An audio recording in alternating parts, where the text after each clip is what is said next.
인생 스토리의 2막을 시작하라. 인생 스토리의 2막을 시작하라. 아멘. 아멘. 제가 이렇게 저도 예전에는 목사님들께서 설교 제목 따라하라 그러면 뭐가 따라 그러면 그냥 혼자 하시지 왜 저렇게 계속 하라 그러시나. 그 불만이 있었거든요. 아마 여기 계신 분들 중에서도 그런 불만 가지시는 분 계실 거예요. 다 이유가 있더라고요. 내 입으로 고백할 때 그대로 되는 줄 믿으시기 바랍니다. 아멘. 내게 들리는 대로 내가 그렇게 시행하리라. 하나님 그렇게 말씀하셨거든요. 우리의 말의 고백이 진심이든 아니든 그래서 말 한마디를 내뱉는 걸 정말 신중하게 하셔야 됩니다. 인생 스토리의 2막을 시작하라. 여러분 그런 경험 있지요. 간혹 어쩌다가 대부분 이제 이사를 하게 될 경우 짐을 정리를 하다가 보면 요즘에는 다 스마트폰으로 이렇게 되지만 옛날에는 이 사진을 찍어서 필름 있잖아요. 사진 이런 걸 보면 사진첩 이런 걸 보면 정리는 그만두고 그거에 심취해서 봅니다. 예전에 이랬었지. 예전에 저랬었지. 맞다 여기 이렇게 갔었지. 까먹고 있었던 그 옛날의 기억이 또 추억이 떠오릅니다. 근데 한편으로는 막막하고 또 먹먹해지죠. 내가 그때 이렇게 예뻤는데 우리 권사님들 나에게도 이런 리즈 시절이 있었지. 그러면서 지금의 처지가 남이 뭐라 하지 않았는데도 좀 슬퍼지고 우울해지고 좀 침체되는 그런 때가 있지 않나요? 그때는 이렇게 주름살도 없고 얼굴도 뽀얗고 이렇게 뭔가 처지지 않고 다 탱탱하고 좋았는데 왜 지금은 이렇지? 라고 생각할 때가 있습니다. 사진만 빛바란 게 아니라 나의 인생도 빛이 바랜 것처럼 그렇게 느껴질 때가 있다라는 거죠. 그것은 곧 세월이 그냥 흘러간 게 아니라 어떻게 보면 나의 그 젊었을 때 또는 어렸을 때의 그 꿈들을 함께 흘려보낸 것처럼 느껴질 때가 있다라는 거죠. 그러면서 어떤 생각을 합니까? 나의 꿈과는 달리 나의 생각과는 달리 내 인생의 실패를 반복하며 살아왔던 그 인생을 돌이키면서 어떻게 합니까? 후회합니다. 반성이라는 미명하에 또 후회하고 나 자신을 스스로 또 정지하고 판단하고 너 왜 이렇게 살았냐? 너 왜 이거밖에 안 되는 사람이냐? 라고 생각할 때 많죠. 또 한편으로 어떻게 됩니까? 아니야 난 정말 열심히 살았는데 그 누구도 나에게 내 인생에 대해서 잘했다 말해주지 않을 때가 있다는 걸 알게 되죠. 왜 나에게는 칭찬하지 않지? 나는 이렇게 믿음 지키며 하나님의 말씀대로 살려고 이렇게 발버둥 치며 나왔는데 지금 나의 이 모습은 왜 이렇지? 오늘 그렇게 생각하시는 분들이 계시다면 오늘 고린도후서 이 5장의 말씀이 하나님의 응답되기를 축복합니다. 여러분 못지않게 여러분 인생 2막을 열고 싶어하는 분이 누군지 아십니까? 하나님이세요. 하나님이세요. 오히려 안주하려고 하는 지금의 삶에 안주하려고 하는 저와 여러분들을 마치 자고 있는 사람을 깨워 일으키듯 아니야 너는 새롭게 인생 2막을 시작할 수 있어라고 부추기면서 격려하면서 동기부여하신 분이 누구냐? 하나님이시라는 거예요. 오늘 이 말씀을 가지고 세 가지의 결심을 하려고 합니다. 첫 번째, 나의 과거와 이별해야 합니다. 두 번째, 나의 새로운 정체성. 새롭진 않지만 나의 정체성을 새롭게 할 필요가 있습니다. 마지막 세 번째,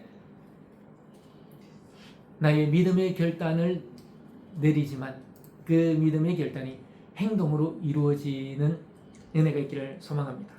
그 첫 번째, 과거와 이별하라. 우리 인생의 새로운 믿음의 여정이 시작하려고 할 때 여러분 새롭다라는 것은 새롭지 않은 것을 떠나보내는 것이죠. 그렇지 않나요? 여러분 물통에 저도 이렇게 물을 가득 마시는데 한 3, 4일 전에 제가 마시고 남은 그 물이 그 물통이 있어요. 그럼 거기에다가 새로운 물을 이렇게 부어서 마시나요? 아닙니다. 그 예전에 3, 4일 전에 마시던 물을 버리고요. 그 물통을 또 깨끗이 씻습니다. 그리고 새로운 물, 시원한 물을 물통에 담지요. 왜 그럴까요? 그 전에 있던 물 아깝지 않습니까? 아깝다라고 생각하면 이제 큰일 나는 겁니다. 그 물 그대로 먹으면 어떻게 될까요? 난리가 나겠죠. 우리 인생도 마찬가지입니다. 여러분, 새로운 출발이라는 게 뭡니까? 나의 과거, 내가 늘 후회하고 내가 늘 내 자신을 내게조차 판단했던 그 과거가 있는데 뭔가 새로운 것만 집어넣는다고 내 인생이 달라지지 않는다라는 거죠. 성경 분명히 말합니다. 과거의 너를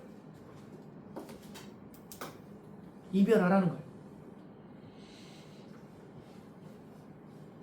에베소서의 말씀이 뭡니까? 너희는 구습을 따라 썩어져가는 옛모습을 벗어버리고, 옛모습을 그대로 가진 채 새로운 옷을 입으라는 뜻이 아닙니다. 나의 과거의 모습, 내 스스로도 아니라고 생각하는 모습을, 그런 옷들을 벗어버리라는 거예요. 그리고 새로운 옷을 입으라고 말씀하시는 거죠. 그건 안 보여줘도 됩니다. 제가 미리 얘기한 겁니다. 여러분, 30대를 지나고 40대를 지나고 50대를 지나고 60대, 이제 곧 다가올 70대, 그리고 80대, 여러분 인생이 어떻게 될 것 같습니까? 여러분, 10년, 20년 뒤를 내다보는 것 좋습니다만 나의 과거를 정확하게 들여다봐야 된다는 거죠. 나의 과거를 정확하게 들어보지 않으면 내가 무엇을 버려야 할지를 깨닫지 못하는 거예요. 아까 제가 말씀드린 것처럼 물통에 3, 4일 전에 마시던 물이 그대로 남아있는데 그곳에 새로운 물을 집어넣는 격이 된다라는 거죠. 사도 바울은요, 오늘 본문 말씀에 이렇게 말씀하고 있습니다. 그리스도의 사랑이 우리를 관건하시는도다. 여러분, 저와 여러분의 인생, 너 새로운 인생 희망을 살아갈 수 있어, 새로운 삶을 살 수 있어라고 그 누구보다도 우리를 깨워 흔들고 있는 분이 누구다? 주님이시라는 거예요. 여기서 관건하시는도다 라는 말씀은요, 스네케이라는 말입니다. 지난번에 관건이라는 말 한번 들으셨죠? 그 다른 단어입니다. 그 단어는 아난카손입니다. 여기에서는 관건하시도라는 스네케이를 모르셔도 돼요. 근데 이 말씀이 뭐냐? 이 관건하시도라는 말은 나는 가만히 있는데 사방으로부터 뭔가가 막 와서 나를 이렇게 움직이게 만드는 거예요. 여러분, 이렇게 생각하시면 됩니다.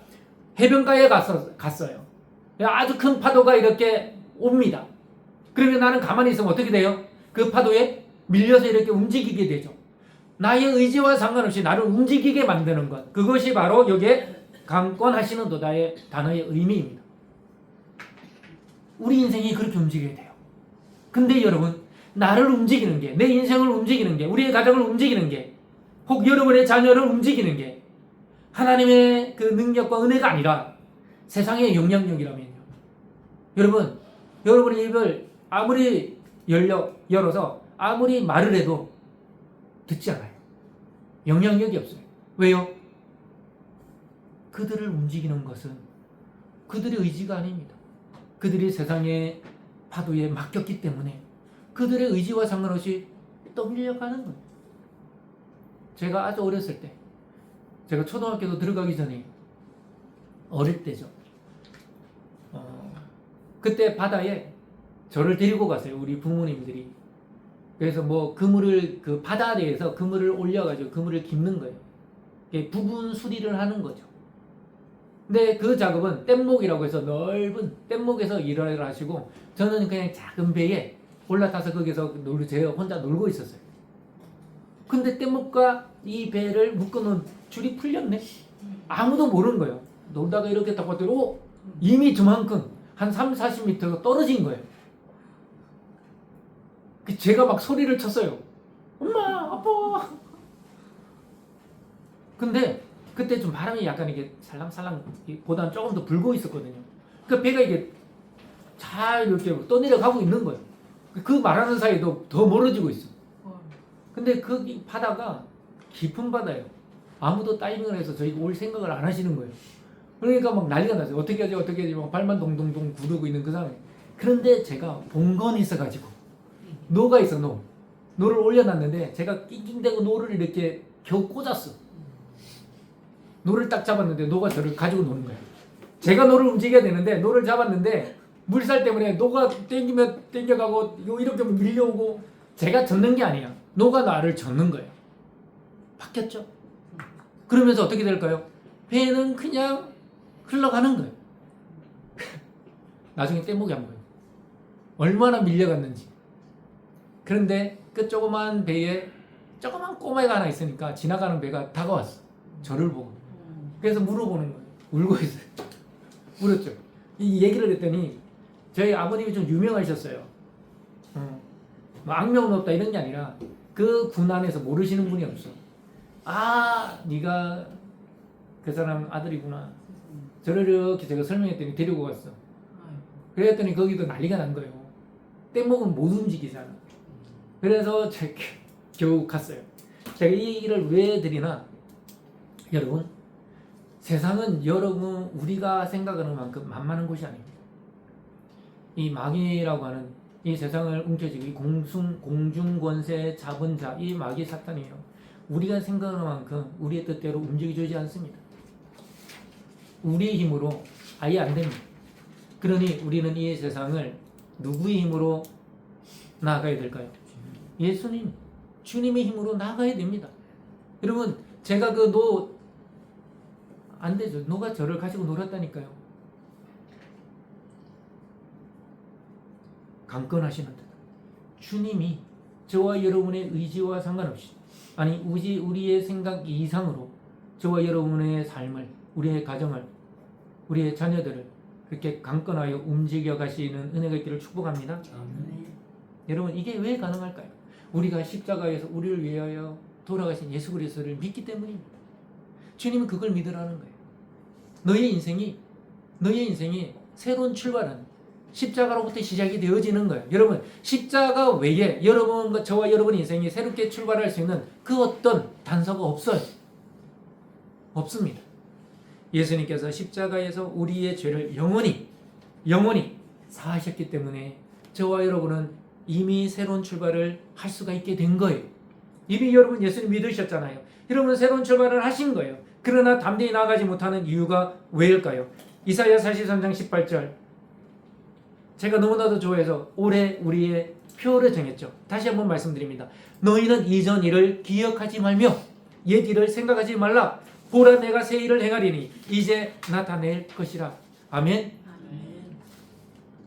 여러분, 우리의 과거를 끊어냈다면 그것은 더 이상 우리의 염려 안에, 우리의 마음 안에, 우리의 생각 안에 놓지 말아야 된다는 거예요. 여러분, 롯의 아내가 소돔과 고모라 성을 나올 때 왜 소금 기둥이 됐나요? 자기가 살았던 그 소돔 성의 그 과거를 끊어내지 못했기 때문입니다. 이스라엘 백성들이 홍해를 건너 바다를 건너 출애굽을 했을 때 그 애굽의 일들을 계속 생각하잖아요. 그러니까 40년 광야 생활을 해낼 수밖에 없는 거예요. 저와 여러분의 삶이, 인생이, 이 신앙의 삶이 광야에 방황하는 삶이 아니라 하나님의 은혜 가운데, 하나님의 계획 가운데에 그 과정을 하나하나 단계 밟아가면서 성장해 가려면요, 애굽의 일을 잊어야 됩니다.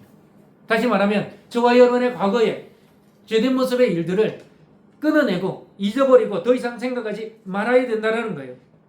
내가 예전에 이렇게 잘 살았는데, 내가 이전에 행복하게 살았는데, 내가 그래도 재밌게 살았는데, 아니요, 끊어내야 된다는 겁니다. 데이비드 스멘즈라는 유명한 기독교 상담학자가 있습니다. 이분이 치유되지 않는 상처의 치유라는, 좀 어렵죠? 치유되지 않는 상처를 치유한다? 그 책에서요, 수많은 그리스도인들이 과거의 죄책감에 여전히 묶인 채 예수 그리스도를 믿음에도 불구하고 그 상처가 아물지 않은 채 있다는 거예요. 여러분, 상처가 아무는 제일 좋은 방법이 뭡니까? 그 상처를 만지지 않는 거예요. 우리 속담이 있죠. 긁어 붓을 만든다고 그러죠. 안 긁으면 돼요. 왜 나의 과거, 이미 용서받고 죄사함 받은 나의 과거를 왜 자꾸 긁습니까? 긁지 말아야 돼요. 주님이 말씀하셨잖아요. 지나가게 만들라고, 끊어내라고. 여러분, 십자가에서 용서라는 건요, 우리로 하여금 완전히 단절시킨 거예요. 십자가의 용서는 저와 여러분의 과거가 완벽하게 용서받은 줄 믿으시기 바랍니다. 왜 또 그걸 소환시키십니까? 새로운 시작의 의지, 우리의 의지도 필요하지만 정말 우리의 이 의지는 어떤 의지냐? 십자가의 그 은혜를 붙들겠다라고 하는 저와 여러분의 의지가 되기를 소망합니다. 이렇게 선포하세요. 내 인생의 이야기는 아직 끝나지 않았다. 주님의 사랑에서 내 인생, 내 삶의 이막이 시작될 수 있다. 이렇게 고백하시기 바랍니다. 두 번째, 자신의 정체성을 찾아야 합니다. 새로운 시작은 과거의 사슬을 또 과거의 아픈 기억을 끊어내는 거에서 끝나는 게 아닙니다. 그건 시작이겠죠. 그러나 내가 누구인지를 정확하게 날마다 인식해야 됩니다. 저와 여러분이 하나님의 자녀, 하나님의 백성이라는 사실을 한순간도 잊어서는 안 된다라는 거죠. 근데 우리는 이 세상에 살다 보니까 이 세상의 기준을 자꾸 들여다보게 되는 거예요. 이 세상의 기준이라는 게 뭡니까? 즉 비교죠. 내 옆에 있는 사람이랑 얼마나 더 누리며 살고 있는지, 나의 외모나 나의 건강 상태나 나의 통장의 잔고나 아니면 나의 학벌이나 혹은 내가 사회적 지위 혹은 어떤 회사에서 지위, 이거는 이 세상의 기준이고 우리가 이 성경적 말씀하는 육신의 기준이라는 거예요. 사도 바울은 이 육신의 기준을 철저하게 뭐라 그럽니까? 끊어내야 된다라는 거죠. 여러분, 우리의 가치는요, 이 세상의 기준에 의해서 판가름 날 수 있는 가치가 아닌 줄 믿으시기 바랍니다. 즉 하나님의 가치가 저와 여러분의 가치예요. 고린도후서 오늘 본문에 보면요, 그러므로 우리가 이제부터는 어떤 사람도 육신을 따라 알지 아니하노라. 다시 말하면 이 세상의 기준으로 나 자신이나 내 옆에 있는 사람들을 평가하여 그 사람을 이해하거나 판단하면 안 된다라고 하시는 말씀이라는 거죠. 그 다음 말씀이 뭡니까? 비록 우리가 그리스도도 육신을 따라 알았으나 이제부터는 그같이 알지 아니하노라. 그런즉 누구든지 그리스도 안에 있으면 뭐다고요? 새로운 피조물이라. 이 새로운 피조물이라는 것, 이 말의 표현을 보면요, 새롭다라고 하는 것은 카이네라는 말인데요, 성질 자체가 달라지는 거예요. 성질 자체가. 예수 그리스도를 믿을 때 그 십자가에서 흘리신 예수 그리스도의 그 보혈의 피가 저와 여러분의 죄를 씻는다라고 하는 것은 단순히 그냥 물리적으로 우리의 피부에 묻은 때를 씻어내는 것이 아닙니다. 저와 여러분의 인격, 우리의 삶, 우리의 인생이라는 전인격체를 온전히 새롭게 만든다는 사실을 믿으시기 바랍니다. 그래서 이사야는 이렇게 노래하고 있습니다. 62장 4절의 말씀인데요. 이렇게 말씀합니다. 자, 더 이상 버림받은 자라 부르지 않고 헵시바라고 부르리라. 이렇게 되어 있거든요. 이 헵시바라는 것은 나의 기쁨이라는 거예요. 그래서 여러분 찬양대에 무슨 찬양대 이름이 많습니까? 헵시바라는 게 와요. 하나님께서 너는 나의 기쁨이야. 그러니까 우리는 하나님의 기쁨이니까 우리는 하나님을 찬양하는 존재다. 그래서 갖다 붙인 거예요. 나쁘다는 얘기 절대 아닙니다. 좋은 이름이에요. 좋은 이름. 헵시바. 그리고 뷸라. 이 뷸라라고 하는 것은요, 결혼한 여자, 곧이네. 그냥 방금 막 결혼한 여자를 뷸라라고 불렀어요. 그냥 여인이 아니라 이 여인은 방금 막 결혼한 여인이야. 여러분 얼마나 기쁩니까? 결혼이 좋은 거잖아요. 그런 사람을 지칭하는 말이 뷸라라는 겁니다. 좀 발음이 좀 그래서 이거는 갖다 쓰지 않더라고요. 우리는 하나님께 버림받은 자가 아니라 하나님이 새롭게 선택하셨고 새롭게 만드신 분, 하나님의 기쁨이 되는 그런 존재임을 믿으시기 바랍니다. 저와 여러분 예수님을 믿고 산다는 게 뭡니까? 지금 막 결혼한, 우리 지금 하면 세대, 아니 결혼한 지 10년, 20년이 돼도 세대기라고 부르더라고요. 얼마나 좋으면 그렇게 부르겠습니까? 그런 의미라는 거죠. 20세기 설교대가 마틴 로이드 존스라는 목사님이요, 이런 말씀을 하셨어요. 물론 이게 목회자들만이 향하는 게 아닙니다. 믿음의 삶을 살 때 제일 먼저 해야 될 게 뭐냐? 나 스스로, 나 자신에게 설교하라는 거예요. 여러분, 설교라는 게요, 목회자만 설교하는 게 아닙니다. 하나님의 말씀으로 나를 향한 설교를 늘상 해야 되는 거예요. 너는 이렇게 살아야 돼. 너는 이런 마음을 가져야 돼. 너는 예수님을 따라 살아야 돼. 너는 예수님의 마음을 가지고 살아야 돼. 너는 하나님만 섬기며 살아야 돼. 라고 하는 이 설교를 늘 나에게 해야 된다라는 거예요. 그러면서 뭐라 얘기하시냐? 그리스도인이 겪는 비극의 대부분은 자신에게 속삭이는 마귀의 소리나 세상의 평가에 귀를 기울일 때 벌어진다라는 거예요. 그래서 우리의 귀는, 우리의 마음은 누구의 소리에 귀를 기울여야 할까요? 그럼 곧 하나님의 말씀입니다. 아멘입니까? 근데 그 말을 누가 해주죠? 이런 기껏 주일에 와서 목회자인 저의 이 말을 하나님의 대언의 말씀으로 듣는 것밖에 없습니다. 그럼 매일매일 누구에게 들어야 될까요? 유튜브 들어야 될까요? 아닙니다. 여러분이 하나님의 말씀을 여러분은 스스로 되뇌이는 거예요. 다윗의 표현으로 말하면 늘 항상 읊조리는 거예요. 이것이 나 스스로를 향한 설교인 줄 믿으시기 바랍니다. 이것을 통하여 나의 귀가, 나의 마음이 세상의 속삭임에, 마귀의 속삭임에 넘어가지 않는 유일한 방법이라는 사실을 믿으시기 바랍니다. 세상의 목소리는요, 크고 집요합니다. 얼마 하다가 말겠지. 아니요.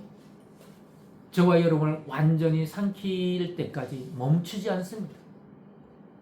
그러니까 뭐라 말합니까? 악한 마귀가 우는 사자같이 웅크리고 있다고. 삼킬 자를 찾고 있다고요. 여러분, 이게 정말 무서운 말입니다. 우리가 한순간, 짧은 시간, 나의 이 신앙의 정신줄을 놓는 순간 마귀는요, 굶주린 사자처럼 우리를 움키게 되는 거예요. 조용히 눈을 감고 고백해 보십시오. 나는 그리스도 안에서 새로운 피조물이다. 나는 하나님의 자녀다. 나는 하나님의 백성이다. 이미 천국 시민이다. 이 말씀을 항상 되뇌시기 바랍니다. 좀 아픈 얘기지만 이제 인생의 절반을 다 살아오셨잖아요. 이게 대부분들은. 여러분, 이제는 우리가 하나님 앞에서 저와 여러분의 인생을 평가받을 일을 우리는 늘 생각해야 돼요.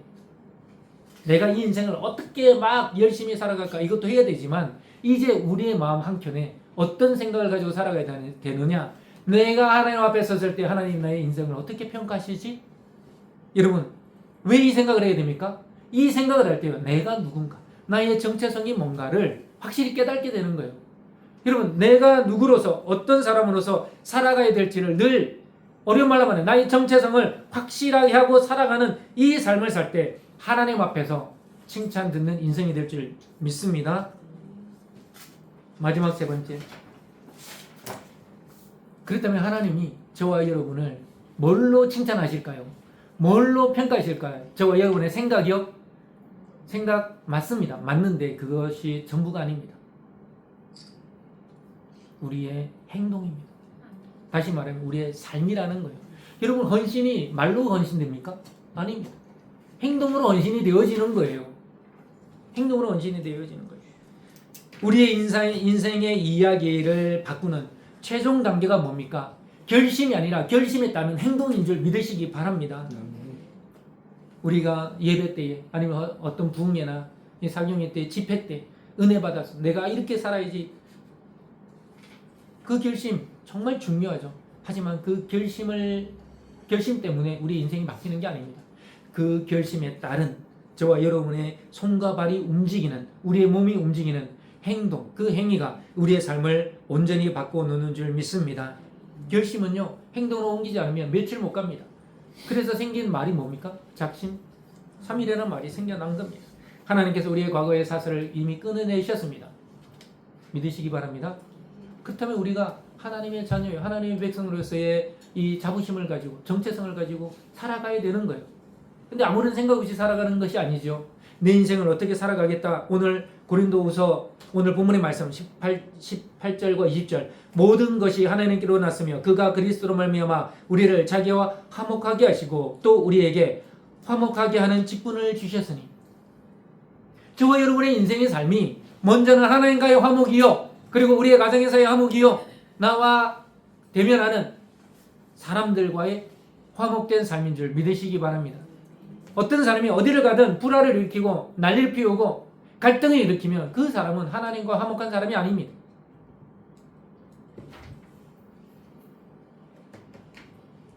하나님은 죄로 인해 원수되었던 우리들, 세상의 죄의 노예였던 저와 여러분을 자유롭게 하시고 새롭게 하신 줄 믿습니다.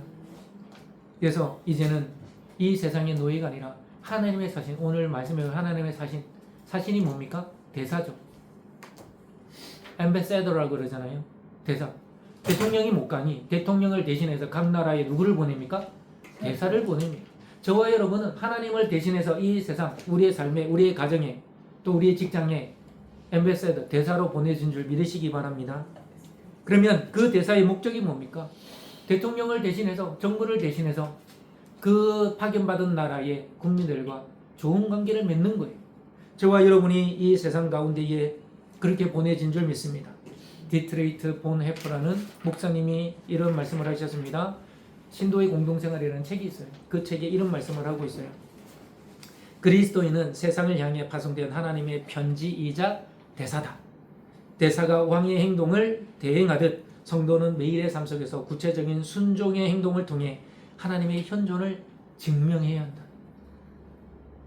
다시 말하면 저와 여러분의 이 믿음의 삶이란 주님, 예수 그리스도, 더 나아가서 하나님의 존재를 증명하는 거예요. 말로 하는 게 아니에요. 행동으로 하는 거예요.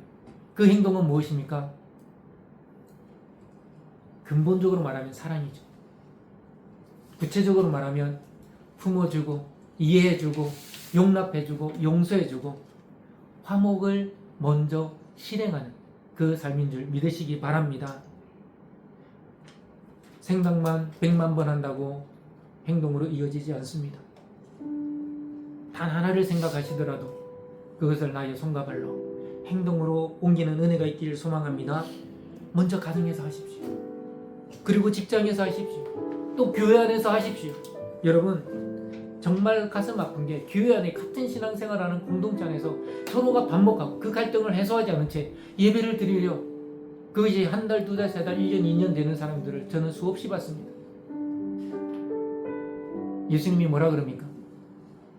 만약 누구와 불화가 있다면 가져온 예물을 내려놓고 나가서 성전에서 나가서 그 사람과 화해하라. 여러분 화해하지 않은 그 사람이 들고 온 예물을, 그 예배를 하나님이 받으실까요? 받지 않으실까요? 안 받는다는 얘기예요. 네가 그 형제와 네가 그 자매와 화목하지 못한 것은 나와의 화목도 이루어지지 않은 거죠. 이 말씀이라는 거죠. 수많은 가정이 대화가 단절됩니다. 수많은 교회들 안에 성도들 간의 갈등과 반목이 해결되지 않은 채 이루어지고 있습니다.